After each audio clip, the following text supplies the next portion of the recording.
Well, there's a quote that Dio told to Dave Mustaine one time, and it was, well, you know, we can jerk each other off all day, or we can smoke this joint.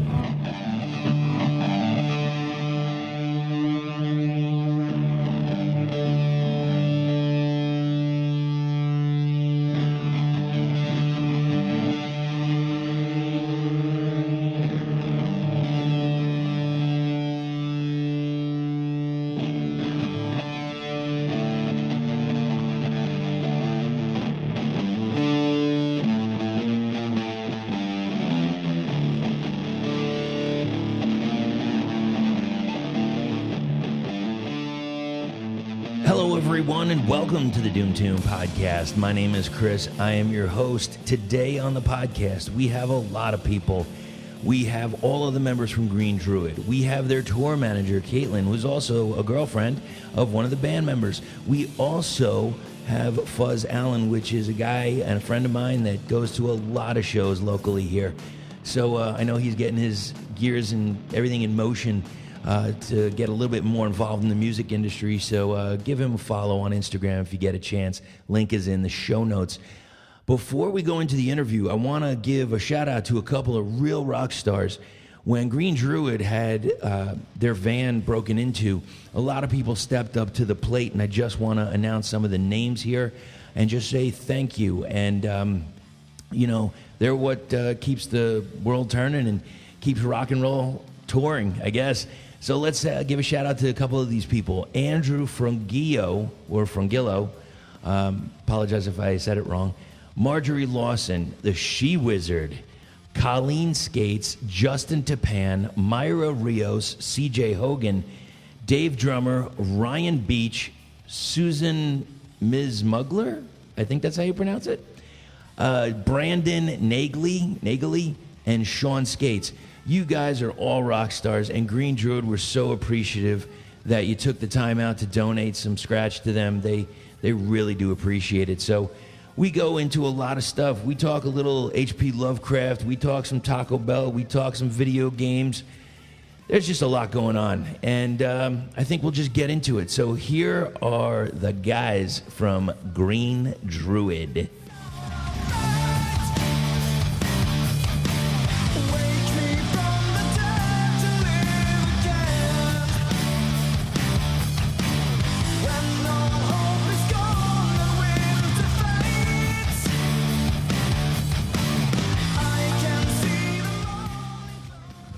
We are outside of the Yucca Tap Room after an incredible night. Geez, if you guys didn't come out, man, shame on you, because we had some killer openers. If you missed it, you missed Old Fashioned Assassin, brought a dynamite set. You saw the band Hogan Weep, which has material coming out very, very soon. You also saw Heavy, and they introduced a brand new song. And the headliners, the Towers of Power, the Mans of the Hour, too sweet to be sour. This is the band Green Druid. Gentlemen, can you all go around and introduce yourselves? Keep the mic kind of close to your face. Hey, this is Ryan from Green Druid. I play bass. This is Graham. I played guitar. I'm Mikey. I play drums. And this is Chris, and I do guitar and vocals. And we've got one other really important person here, and she really helps keep everybody in check. Could you introduce yourself? Hey, this is Caitlin Spain. I make sure that these guys don't kill themselves on the road. There you go. Now, how long have you guys been an active band? I think we've been active for about 5 years now total. It started in November of 2014-ish. What was the reason for the inception? Were you in other bands previously? You had... We just smoked a lot of weed and really liked Electric Wizard. Nice. All right, yeah, that sounds just about right. And speaking of weed, let's talk a little bit about that. I want to talk about the Weed World Cup. Okay. Now, we had some very interesting strains. Were they difference between sativa and indica? Yeah, they were both. Okay, so we had. Now I'll go to the winner in a minute, but We had Bubba Kush, right? We had Gorilla Glue, Tahoe OG, Queen Mother Goji, This guy did his research more than we did. and Orange Dream, and I'm leaving out the winner. Why did you choose the winner over all of them?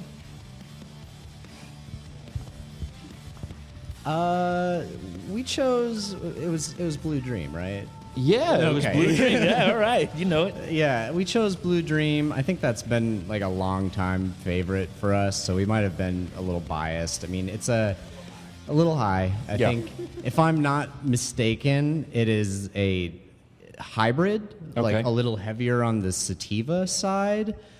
And I think all of us sort of prefer sativas in general. You get to, you can stay a little more active, alert. Indicas, you tend to suffer a little more from couch lock, and I think that has its own set of benefits. But for us personally, the sativas are better. But for me personally, sometimes if you smoke like a really heavy sativa, I can get kind of racy or like anxious or something. Sure. So having that little bit of indica in there sort of like dials that back a little bit. It's a balance. Exactly. Yeah. Exactly. Now, was anybody upset that the other ones didn't win, or was everybody kind of unanimous on the winner?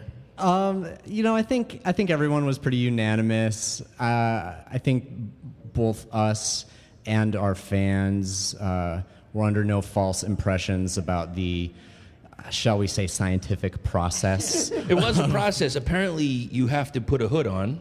Apparently, yeah. That's necessary, like a full Yeah. cloak. Yeah. It's like a thinking cap, It's very important stuff. Yeah. So, all right. So as you're going through these stages here, and trying the different strains, was there any special music being played at that time? Typically we'd start the night out, we'd just hang out a little bit. I mean, we had some special guests join us that were all good friends of ours, and we'd just chill. We'd smoke the first strain, get silly, like laugh a lot, make some jokes. A lot of times we'd play some cool tunes. Right. Anywhere from, all of us listen to a ton of different music. All of our friends do too. So anywhere from like hip hop to doom to Sure. death metal. We'd talk music and, just talk about, really whatever we felt like. We'd wait till we, came down sufficiently from the first strain, and then we'd get high again. And Yeah, you want to make a proper decision. You don't want to be you don't want to jump the gun. exactly. As we would say. Yeah. So, how long did that full process take? A really long time. Yeah. Honestly, we were doing that for.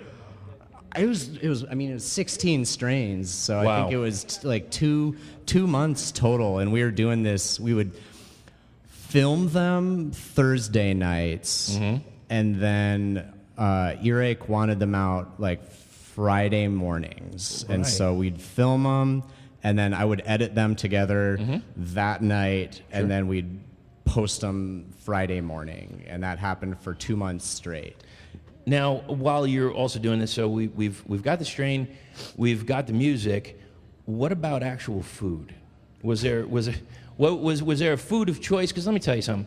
I had a strain the other day, and for some reason I was just jonesing for some wheat thins. So, but. Yeah, I know. Oh, look, I'm trying to get healthy. So I had cracked pepper wheat thins, delicious. Highly recommend it. But the ranch wheat thins went very good with the.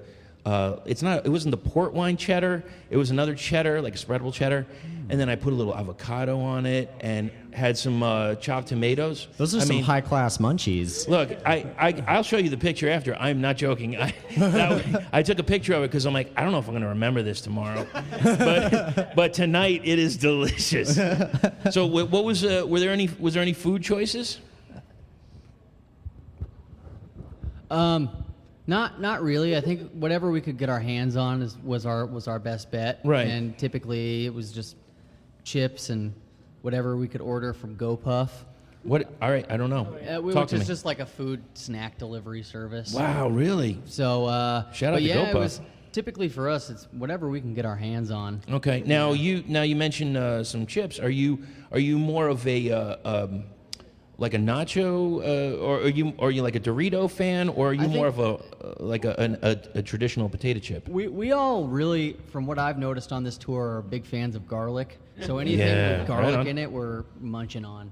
So. Okay, so a garlic potato chip would be tasty. Oh yeah. Okay, so everybody hearing this, the next time the Green Druid goes out on tour, bring them something garlic.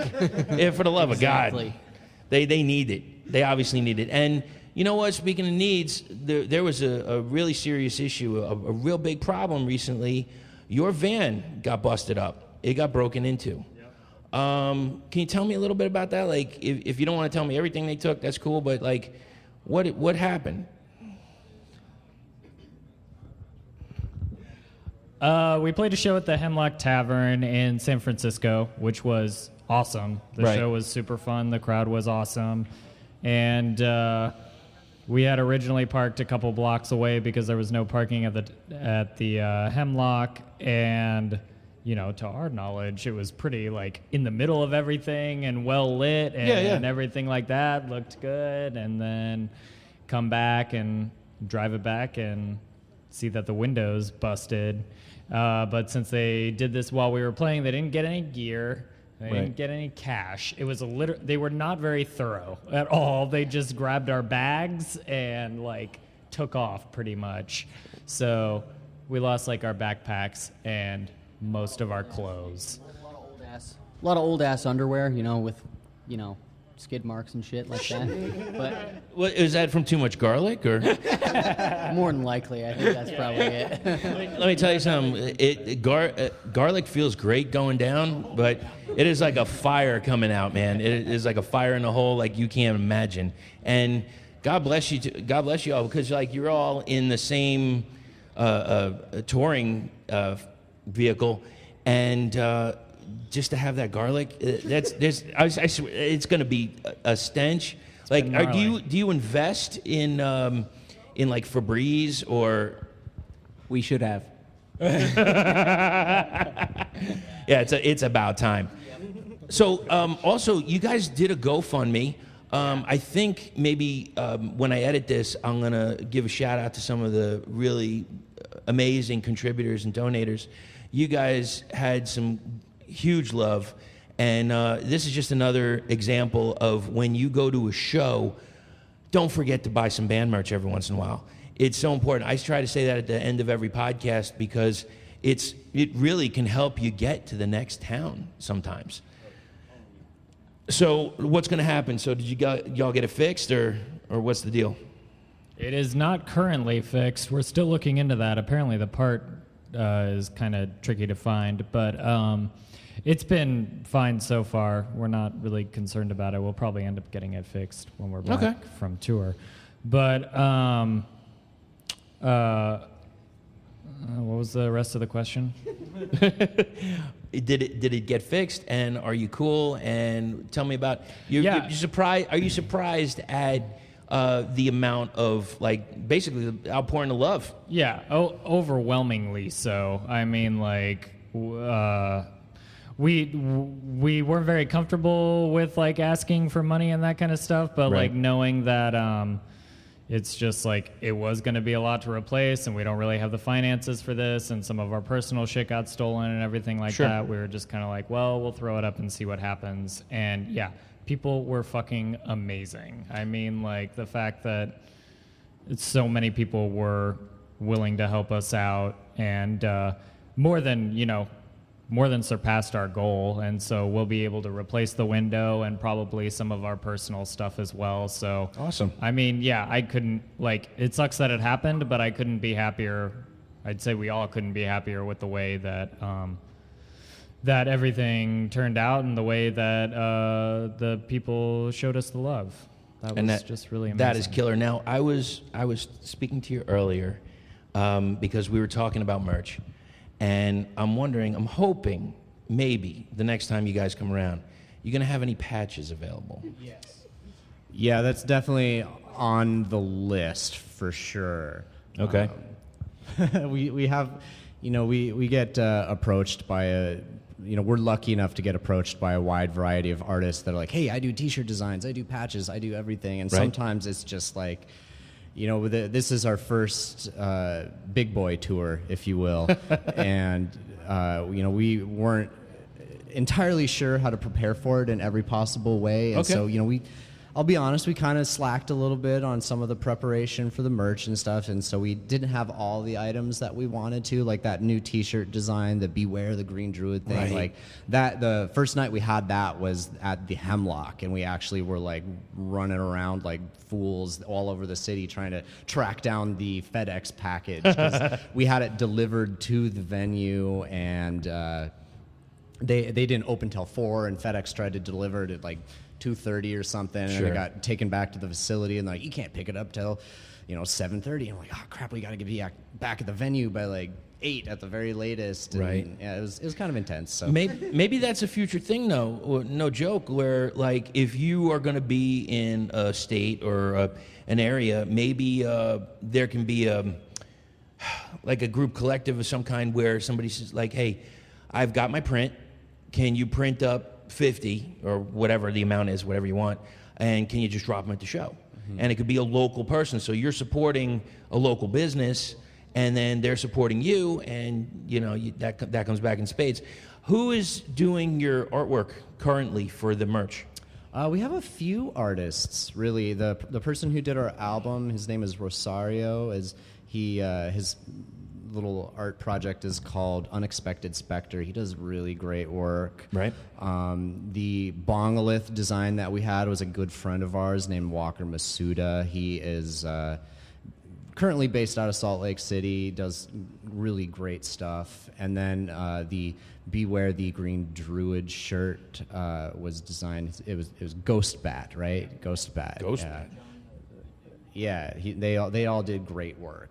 Okay, and all those people are available on social? Yes. You can find them all on social media? Find them on social media, Okay. absolutely. Cool. Well, let's switch it up a little bit. So in reading a little bit about yourselves, I saw that you were big fans of H.P. Lovecraft. Yes.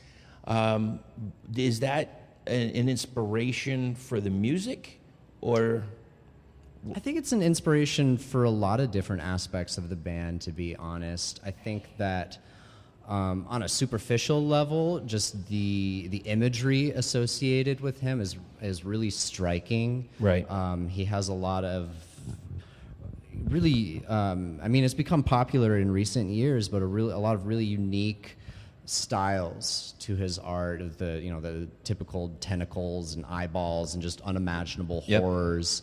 And then I think on a deeper level, I think all of us, suffer from things like anxiety or depression, and to me personally, that type of horror is, it's like anxiety. It's fear of the unknown, something that you can't comprehend, and that is so unknowable that it drives you insane, and so that really resonates with us, I think.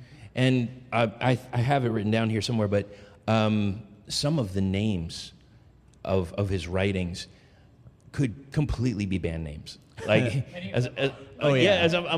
there's got to be. Is it Tulu? How do you?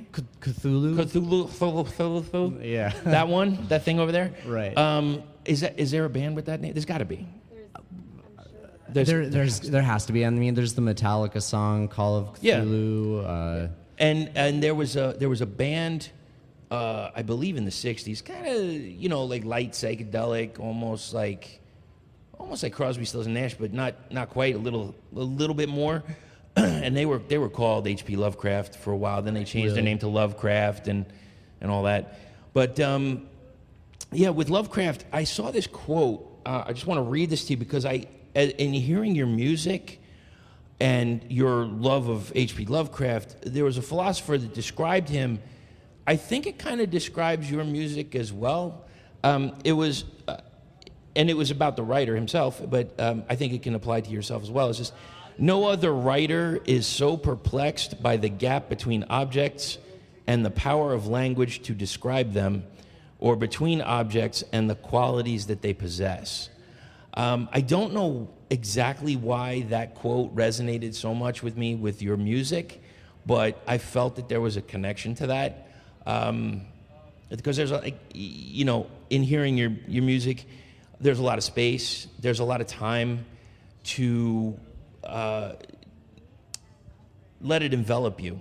Mm-hmm. And I don't know, maybe I'm just going off the top of my head, but I just thought that, I just saw that quote really resonated with me. Also, what do we got? So we got a few other things about Lovecraft that I had seen, and a few things also that resonated to me with your music, and that was some of the ideas and some of the concepts that he was interested in, or some of the things that he brought across, which was forbidden knowledge, non-human influence in humanity, inherited guilt, fate, civilization under threat. Okay. And I do hear that from time to time. We're playing Doom, right? So you're going to feel that. Mm-hmm. Can you expound on any of that? Do you feel that in your writing, or who's the main lyricist? And that would be me. And do you feel that come across, or? In a way, yes. I mean, like, the Doom that I kind of get into is more of like the internal, on more of a personal level, I guess. It's not necessarily like, apocalyptic in the world ending sort of aspect. It's more, it's like Graham was saying about anxiety and just dealing with so much horror throughout the day, even right. Just constantly through life, and day-to-day living can be tough. Yeah, and I guess what I kind of delve in is like the music to me is supposed to reflect that. It's supposed to reflect a state of mind, a state of horror, if you will, of feeling like there's just nothing you can fucking do, of like really, of nothing you can do for yourself, nothing you can do for other people, just like things that you're totally powerless to change. And the music is kind of a response to that in a way, I guess, in the sense that it's just, it's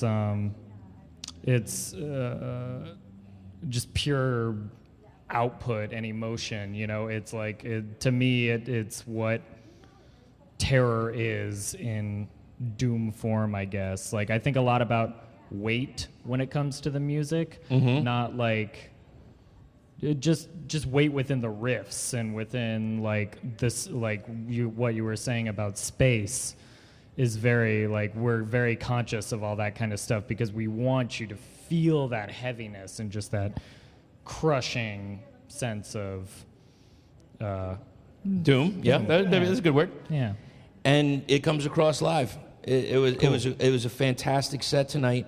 I wanted to talk about your release, Ashen Blood. Before I do, are you all originally from Denver, or are you from other spaces, or?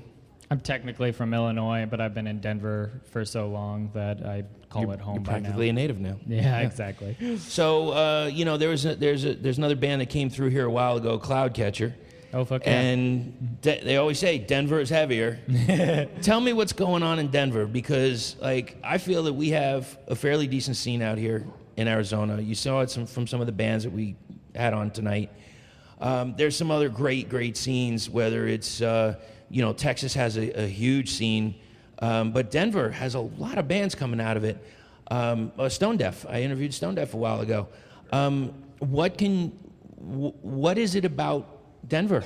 What's going on over there that's making it like another Doom capital? I think a big thing, honestly, is just like the landscape. I think being surrounded by mountains and trees and these things that are like so much bigger than you, and wilderness in general, I think is like a big factor with all that kind of stuff, because like we definitely like to have kind of a natural element to it as well. I don't really know how that would come through in the music or anything, but like we're not making space rock, it's more like Yeah, it's natural. It's from the forest and the mountains and all that kind of stuff. Do you think you're taking an element that a lot of like Norwegian black metal bands do?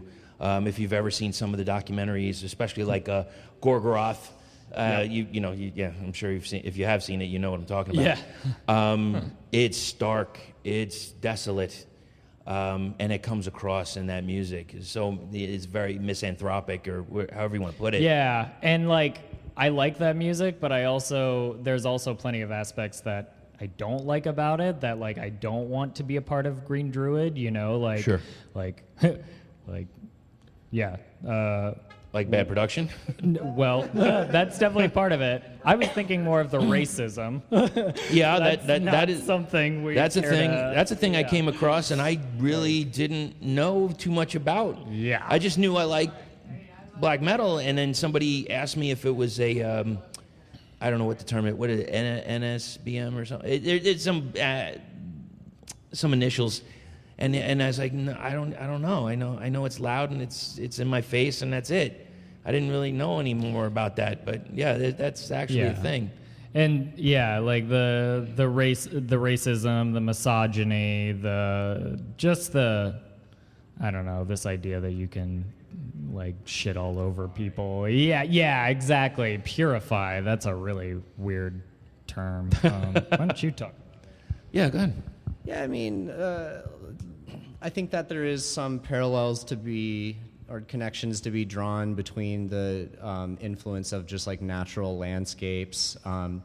Maybe not necessarily on like the Norwegian side of things, but bands like Wolves in the Throne Room have actually stated like, they wrote their music to reflect the landscape of the Pacific Northwest, and you can totally get that. And Chris was speaking earlier about weight and things like that in the music, and I think that that's what the landscape has. It has a sense of weight between these enormous trees and the mountains.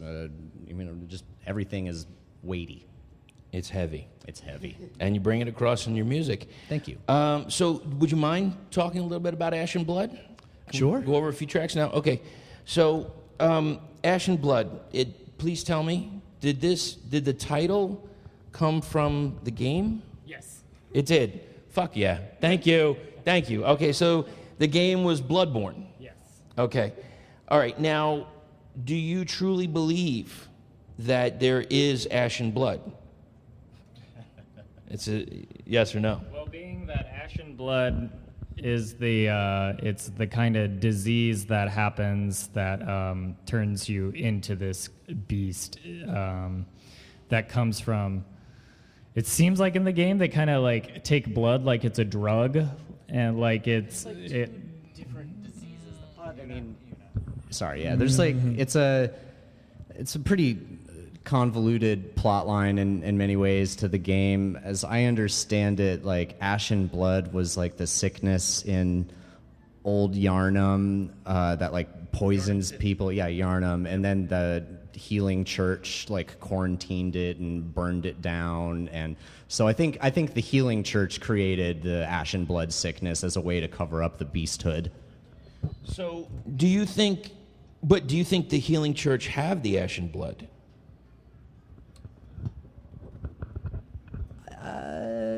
It's been at least 6 months since I've played the game, but yeah, probably. I think that they're the way that they perform experiments and things like that to bring them closer to these elder gods. It's hard. It's difficult to say just based on the lore of the game. Do they themselves have the sickness? Well, here's the question. I'm not exactly a big gamer, but I like to see some. I like to read. Why are we poisoning the whole town? What's happening, and how is it happening? Is it? And I don't know. Is it a water supply? What's happening? I mean, please, I'm sure some of you are gamers. I feel like it's kind of a quest for immortality, and that's kind of like what they're essentially trying to do is to transcend normal humanity and become these Lovecraftian kind of gods, and they do that through the blood transfusion. Okay. I guess the Ashen Blood title for me fits because it's specifically the disease that turns you into a beast. Yes. And it's something in the blood, and it's something that you can't stop, and it's like, I guess the record to me feels a lot like that. It's about the horror inside you. Well, let's start. Let's start Sure. with Pale Blood Sky. What can you tell me about that track? Oh, How did that come about? That was just all me playing Bloodborne. Like, I'm not even going to be coy about it. Okay. Like, it was the imagery, the soundtrack, the bloody, gory, visceral quality of it all. I mean, like, the game is beautiful, and the art direction and everything. You really just get a fucking sense of, like, this town that has been here for hundreds, maybe thousands of years, and it's just dripping in this weird astral quality to it. I don't know. It's and it's just it makes for great heavy music writing, I guess. Yeah, it does, you know? absolutely. And oh yes, did you have something to say about it? Can we go into Agoraphobia? By all means. What can you tell me about that track? I think, speaking from the instrumental's point of view, I think with that one, it's really just a meditation on the same idea almost throughout the entire song. I mean, it's literally just different permutations of that same riff. Sure. And I think both Chris, Ryan, and myself just wanted to see how far we could push that aspect of it. Push the motivic and thematic development. How can we play this riff different this time? Like, what if we did this with it? Maybe play a little slower. Here it is with a different guitar tone. What if we put some chugs in between it? Right. And so it's just about building those different dynamics and seeing how far we can take this one motif. Fantastic. What can you tell me about Dead Tree? Switching the mic. Well, Dead Tree, that one was kind of more of a collaboration, I think, between all of us. And Chris, no one just had one idea. I mean, we went in and just kind of all wrote it together. Sure, collective, yeah. Chris had, obviously wrote the lyrics to it because, he's great at it, and we have him do that, and he's Right. good, and good for you, Chris. Bravo, And, bravo. I'm just kidding. We love you. But anyway, it was. We tried to make that one, I think, as bleak and as slow as possible, and the lyrics and just the vocal quality in it is just astounding, and it's just so much fun to play. But it's kind of like I don't know how to say it, but it's extremely slow, and it's just like our powerhouse, I would say. Right. It's a great song to end with, and we loved. Just writing it, we all just came together and wrote it together, and it was awesome. Chris, do you have something to add to that? Yeah, I was just going to say, I really love it as like an ending track. I think it's really we play it a lot to finish, and I think I really like how it's kind of like the final statement, I feel like, of just like, this is what we do. It's loud, it's sustainy, it's like, it's riffy, but yeah. I like that track. Do you get your vocal? Is there anybody that you think about when you create your vocal? Yeah, but I don't sound anything like them. I'm in vocally. I really love like Kurt Cobain, Francis Black from the Pixies. Sure. Trompe-la-monde. Michael Gira from Swans, I always thought was a really interesting vocalist. My vocals were not preordained in any way. I just started singing, and that's what came out. Okay. So I just kind of stuck with it, and it's interesting. It's getting there. Sounds good to me. I mean, geez, like I said, again, dynamite set. Cursed Blood, what can you tell me? Ooh, That one was just fun because we came up with the riff and we're just like, what if we literally played this until your head explodes? I mean, yeah, it was just too much fun. And building that cacophonous, giant soundscape at the end was super fun and super, satisfying. Very sonic. Yeah, totally. Yeah. And, I like how that turned out a lot, actually. And yes, were you going to say something about it? I mean, just to reinforce what Chris said, it's just I always say we wrote it to wear you out at the end. You're supposed to feel pretty sick of it. A little drained, but or maybe even, as you're listening to it, there's some catharsis to it. Definitely. Getting out, like you mentioned earlier, some anxiety or what have you, and just letting it go. Kind of like Frozen, let it go. I think that a lot of the music is very cathartic. I think it's physical and aggressive and sometimes violent, but also meditative, and it goes through these various spaces of release. I think for your ego and for your just present state of mind, you can kind of lose yourself in it, even when you're in the middle of playing it, which is cool. Well said. And I mean, it wouldn't hurt to have a little Blue Dream with it too. I mean, that's always a good. Definitely. Yeah, definitely. Rebirth. That's one that we haven't played in a while, but we've been meaning to bring it back into our set. I think that was the second track Chris and I wrote. Right. Kind of the crowd pleaser. Yeah, I think a lot of people really like that one, which is part of why we want to bring it back. I think that it maybe isn't as representative of what our sound developed into after we wrote our EP. I think it has a little bit more of some people have described it as cough sounding or cough-esque. Yep. Okay, I could see that. Yeah. We still really dig that, but I think it's just it's different, which is why we haven't played it in a long time. But we still all really dig it. I mean, I think especially sometimes we hear the beginning of it and we're like, oh yeah, we've grown as riff writers, and then by the time it gets to the middle sort of jammy sections, we're like, oh yeah, this song's fucking cool. We should play this again. That's awesome, man. And how about Ritual Sacrifice?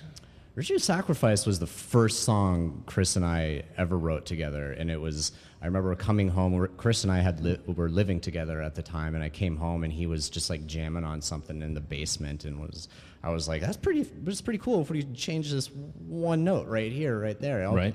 Oh, and hey, it's a doom riff now, and we probably wrote it in maybe 15 minutes, but it's still something that we love to play. That was going to be my next question. Of all the tracks, which one was the easiest and which was the most difficult to create?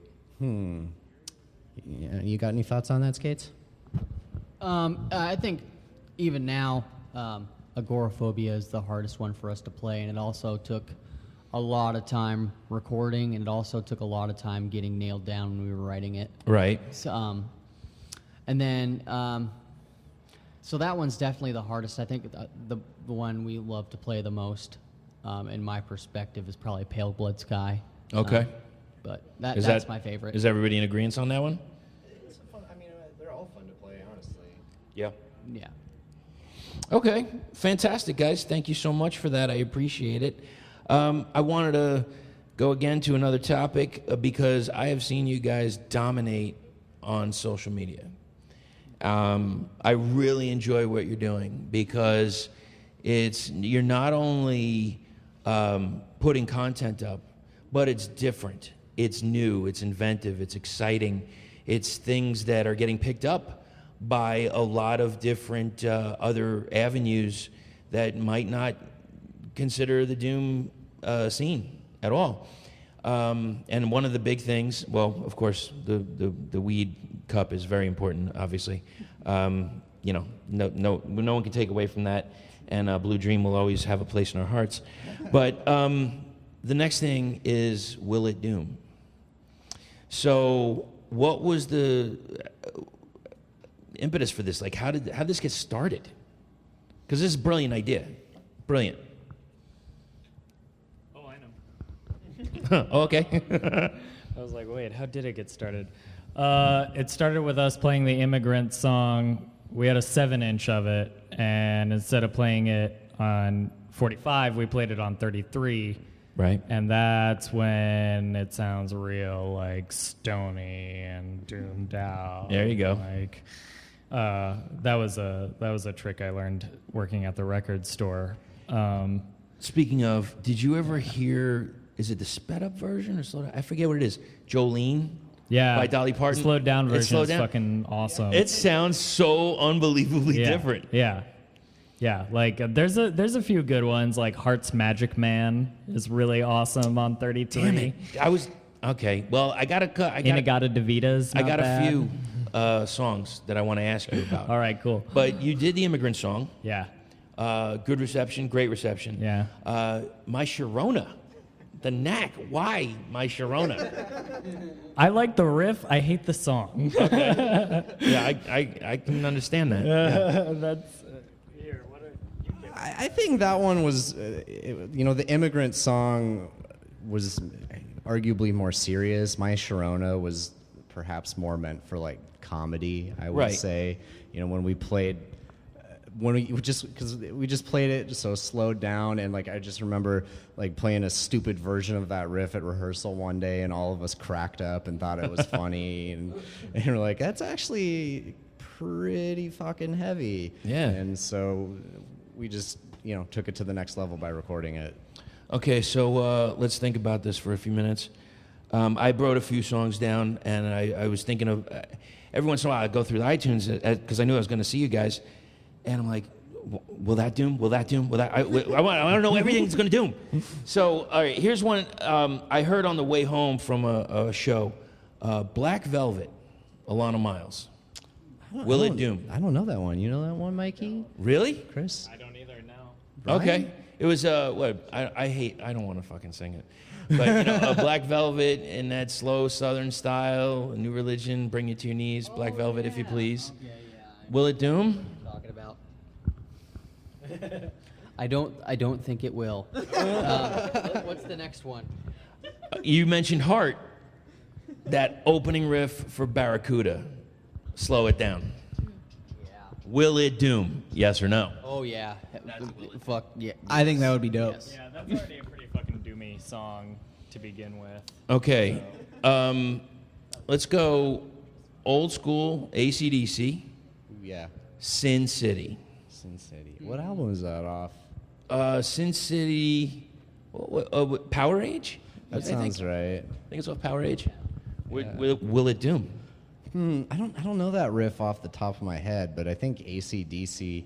I mean, they've just got such heavy riffs right off the bat. I mean, I think that the only challenge with them is a lot of their songs are in a slightly like brighter key center. Like they do a lot of stuff in like Mixolydian and stuff, and sometimes that you have to change some things around in order to get that really dark sound from it.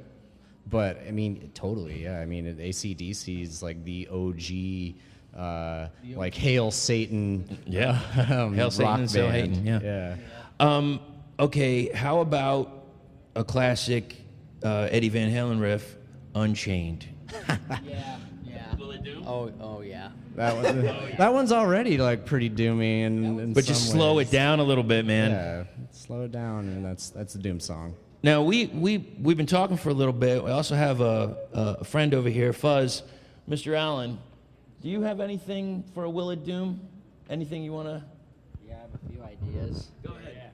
I think Creedence Clearwater Revival would be sick. Hell yeah. And The Doors.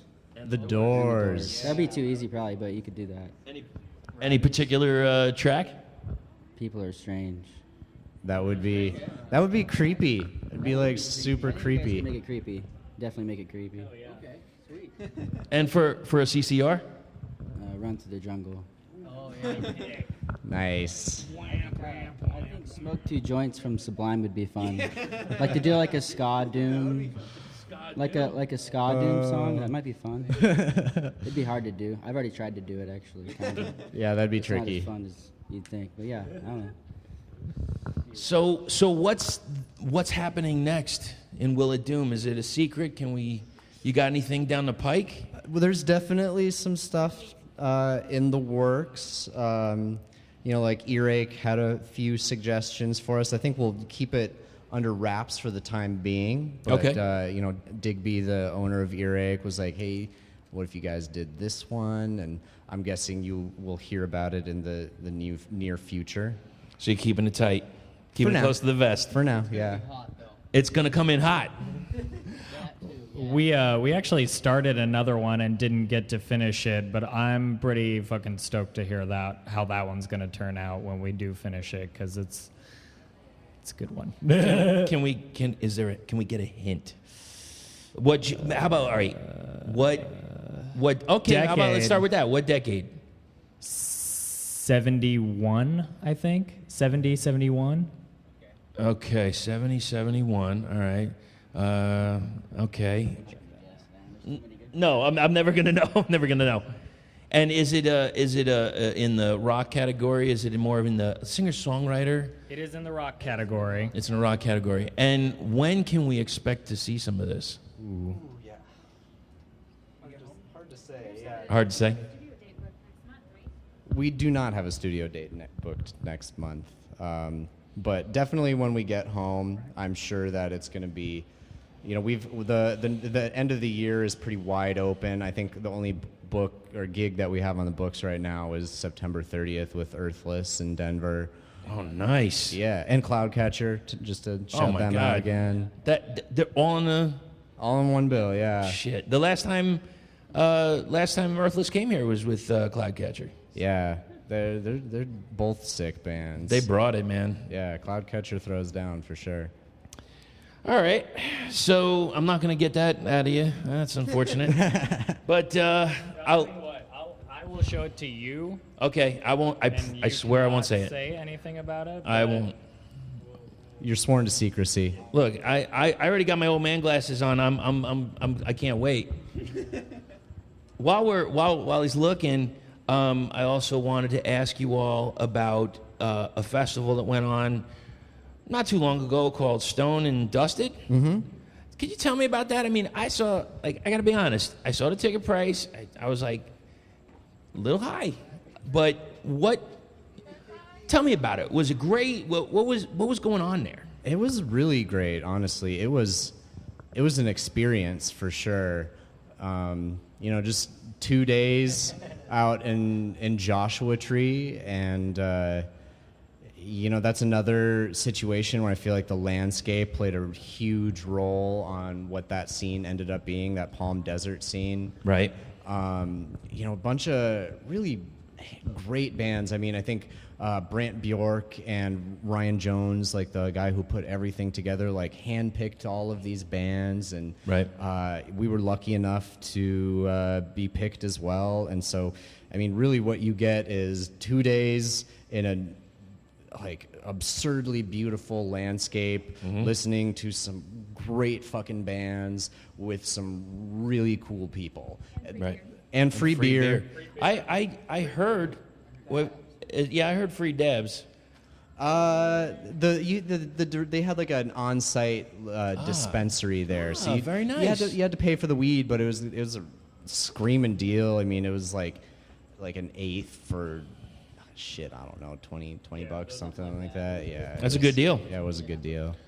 Okay, fantastic. I also want to know, does Arlo ever go on tour with you all? Arlo does not go on tour with us. Arlo is my parents' dog. Okay. Because I bought the hat. Because I want to. I don't think I'm going to look as good as he does or she. It's a he. It's a he. Arlo. I thought so. And I bought it, but I don't think I'm gonna look as good as he ever will. So it's tough too. He's pretty majestic. Quite majestic. What kind of dog is that? He's a miniature dachshund. Man, all right. Is that your dog of choice? You have a? Yeah, I mean, it's my parents. Well, it was mine originally. I really wanted a dachshund growing up, and we had one a long time ago named Ajax. Rest in peace, Ajax. And after he passed away, my parents were like, we want another miniature dachshund. They just have a lot of personality to them, and picked him up. I think he's like 4 now, and he's just a hoot. He's really funny, and my parents treat him like a little prince. Was named after Arlo Guthrie, or? No, I think my mom thought the name was cute, and so I was thinking maybe like go with like Clorox, or maybe like I don't know, Windex. Yes. Maybe if he dyed it blue, Yeah. The original dachshund Ajax was named after the Greek warrior of Greek mythology. Not the cleaning product. No, but that stuff's amazing. Ajax, I'm if you're sure looking it's for fantastic. a sponsorship, Green Druid is listening. After a while, you might need it for the bottom of your feet. I don't know what's going on in this parking lot right now, to be honest with you. I mean, we slept in our tour vehicle, a few days ago when we were in Stanton. We just didn't have time to get a hotel booked. They were all booked up, and so I took my shoes off, and everyone in the car was just like, "Jesus Christ, Graham, what the hell is happening with your feet right now?" You know what? Holy shit. I can't believe that you just said that, because that's actually one of the questions that I have to ask you from a previous band. No joke, and we'll get to that in just a few seconds. Sure. First, I want to just ask a few other quick ones. Sure. When we're in Denver, what are some of the best places to play in Denver? I mean, the metal spot in Denver is the High Dive. Yeah. Like, that's like, if you're a metal band, on that like club level, and you're rolling through Denver, you want to play the High Dive, or you want to play Three Kings. Other great clubs are like Lost Lake or Larimer Lounge, Right. the Marquee. Streets of London is this like really shitty dive bar right I've off heard about it, yeah. Colfax, and they're starting to book some killer shows there. Like Dillinger Escape Plan played there. Yeah, Fu Manchu. Have you ever been, this is not a venue, but it's a place to eat. Have you been to Hogback Pizza? No. Shit, I wish I knew. One of the guys in Stone Deaf has this place called Hogback Pizza. No kidding. And, anytime a band goes through, I'm sure they'll treat you right. Yeah. So, just a shout out to them. On tour, best places to play. Of course, other than Yucca Tap Room. So we know this place rocks, but what other places are that you've been on tour that you're like, yeah? Man, the Hemlock in San Francisco was awesome, historic, and just kind of surreal to be there, and the people were so excited, and that was amazing. Portland was such a friendly, awesome welcome. Sweet venue. The venue was super cool, and it was just, everybody was so excited about it. Honestly, we've gotten a chance to play a lot of really cool, weird little metal places and meet a lot of cool, weird people. Right. We were all pleasantly surprised by Boise. Seattle, of course, was amazing. There's Any bands that you can give a shout out to that you thought like over and above? I think, we all have a few that we played with on this tour that were really awesome. I think both the bands we played with in San Francisco were really super sick. Callow and Lowcaster, both very worth checking out. I know Summoned by Giants in Tacoma was one of our favorite ones. What do you say, Chris? Yeah, Summoned by Giants, they totally blew me away. And it was crazy because we saw their set as a 3-piece, and apparently they're normally a 4-piece, which I never would have guessed or would even think like they seem like a 3-piece to me. So I'm really curious to see them as the full unit because they blew me away just as the 3 of them. Just fucking really awesome riffs. That same night we played with Pisswand. Pisswand was good. Ferocious. Yeah. And awesome. Yeah. Oh. Ealdor Bealu. Yeah. Ealdor Bealu. Yeah. Thank you. We played with them in Boise, and they were awesome. They had a really different kind of sound going. Kind of like dreamy, shoegazy, but really talented musicians. And Still doomy. Yeah, still doomy and super well played. Yeah. I don't know if anybody can hear that. Is that a shitty car system back there? That doesn't sound good. Do you hear that? Oh, he must have shut it down or something. But that just sounds terrible. I mean, you got to get a better speaker system. Sorry, I had to throw that out there. They don't know what we're doing, so it's okay. And wow, that was a very large human being. Anyway, okay, so just to finish out, and thank you. I am. I appreciate your time. Thank you so much. Thank you. No problem. I sincerely appreciate it. Thank you for giving me just everything. Now, I have some questions from a previous band. The previous band that gave me these questions was the band Source, S-O-R-X-E. Fantastic band to check out live. And hopefully, after we're finished, yes? I know that band. I think one of the... Are they from Denver, too? No, they're from here. Oh, no, never mind. I don't know. What were you going to say about one of the people in the band? Yeah, there's a coworker I have that plays in a band called The Source. Maybe that's the difference. Okay. Well, maybe they can get together. Maybe fall like a super group, like Outsourced or something. Yeah, maybe that's a good idea. Anyway, Power Source. Power Source. Oh, nice. Like old school, like let's do a little 80s power metal. They could dress up in like the old Man of War costumes and shit. Yeah, that'd be rad. So I have these questions from the band Source, and then afterwards, if y'all have a question, or if it's just one group collective question, I'll take as many as possible. Okay, now we have to really concentrate on this first question because it's very important. If Clarence is on a southbound train and Lakita is doing jumping jacks, who is the atheist? That's the question. I'm gonna have to go with Veronica. Veronica? Okay. So and you're choosing Veronica because it's the only worthwhile choice? I mean, I think the rest just doesn't make sense. Okay. Is everybody in agreement with that? Yeah. Okay. We'll move on. The next question. What the fuck is up with your feet? That was the actual question. So what is up with the feet? Is everything good? They're stinky. They're smelling poor. Okay. Oh yeah. I don't wear socks, so I don't think mine smell quite as bad, but Graham smell like death. Oh, nice. So they're basically doomed. They're doomed. Yes. Yeah. Or what do they call it? The fruit of the doom, I think it is. Fruit of the doom. Yes. Good So, times. Graham and I have been together for 7 years, and so I'm the one who gets the brunt of that because every single night they're in my face. All right. Can I give you a tip on that one? Okay. So here's what I have learned. My full-time job, I'm a massage therapist. I have dealt with some wretched feet over the years.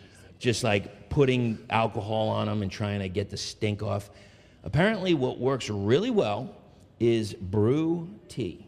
Like Lipton tea bags, put your feet in the bags or in the drink, whatever that is, and just let them soak for a few minutes. The tannic acid will take out the smell, fresh. You could maybe even get an orange pico, an Earl Grey, a chamomile, something, whatever it is to get rid of whatever's going on in there.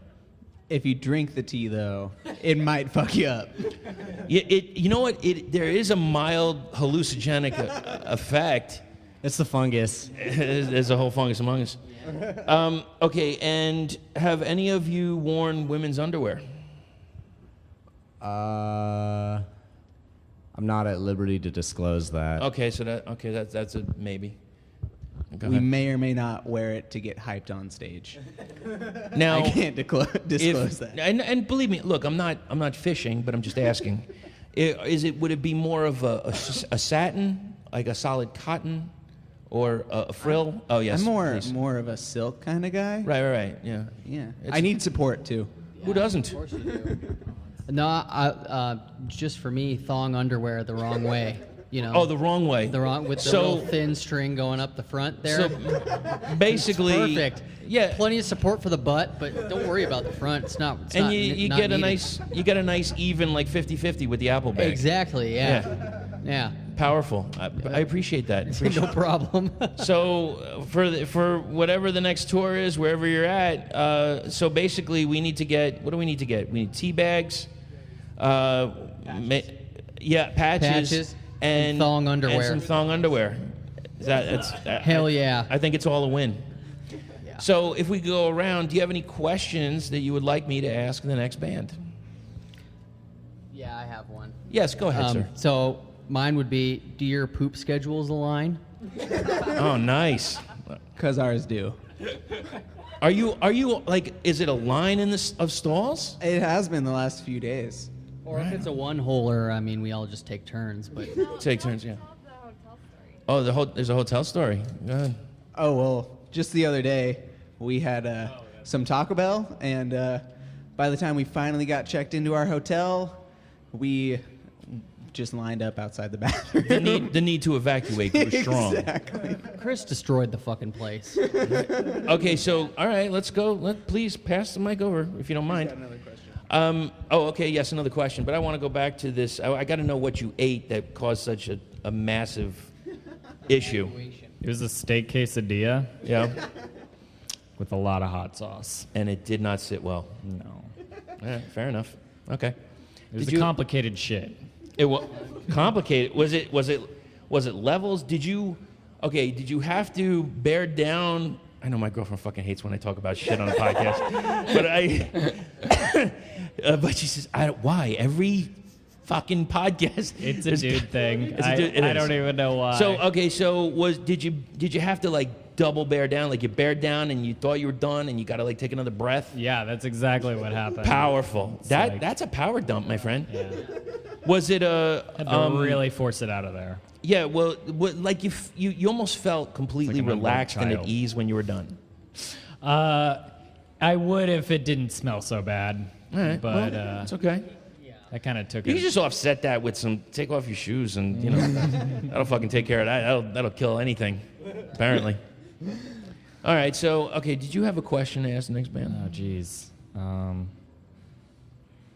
you have a question.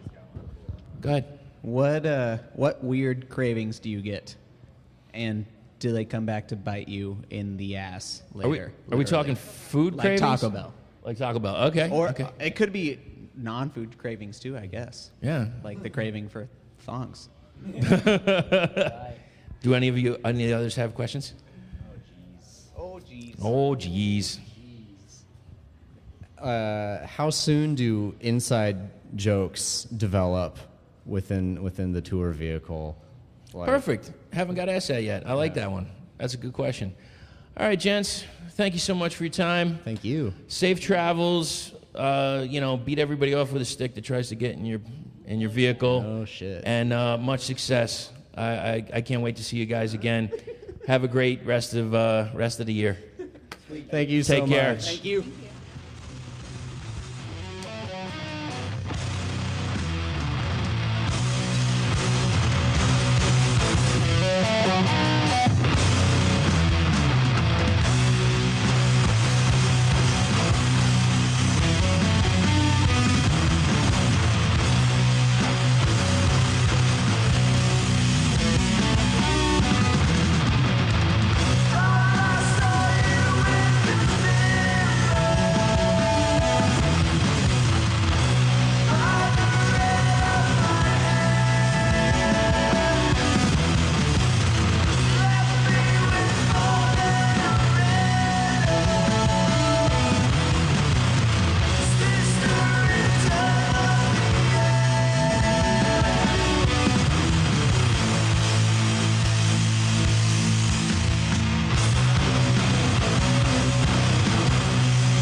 I want to thank everybody that was involved in this podcast, whether it was the members of Green Druid, whether it was Caitlin, whether it was Fuzz Allen, Whether it was Old Fashioned Assassin, the band Heavy, spelled HVY, or Hovenweep, all of the openers for this great, great night.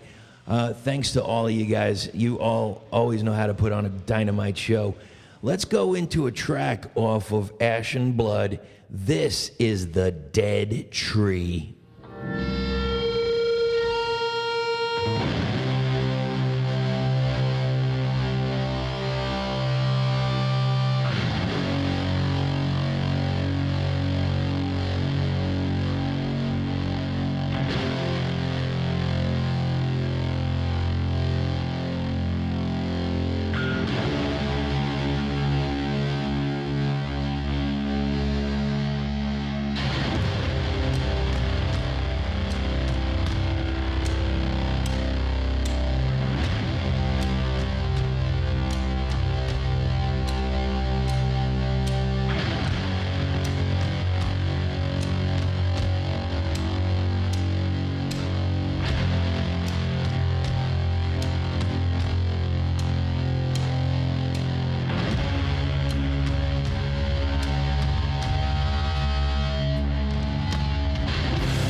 Next up is a track from a band that contacted us recently called Hemwick, Hemwick. They're a DIY heavy instrumental band. You got to check this out. It just goes all over the place. It is crazy insane. It is going to scramble your brains. Check this out. This track is called Yearn.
doomtombpodcast at gmail.com is how to reach us. You can also reach us on social media at doomtombpodcast. Next episode will be Matt Bacon, another edition of Bacon Bits. And we might have a surprise or two coming up in that episode. A few things coming down the pike for Doom Tomb and Matt Bacon as well. So I think that's about it. Enjoy yourselves. Keep going to the shows. Buy some band merch every once in a while. And don't forget to stay heavy.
Get your time.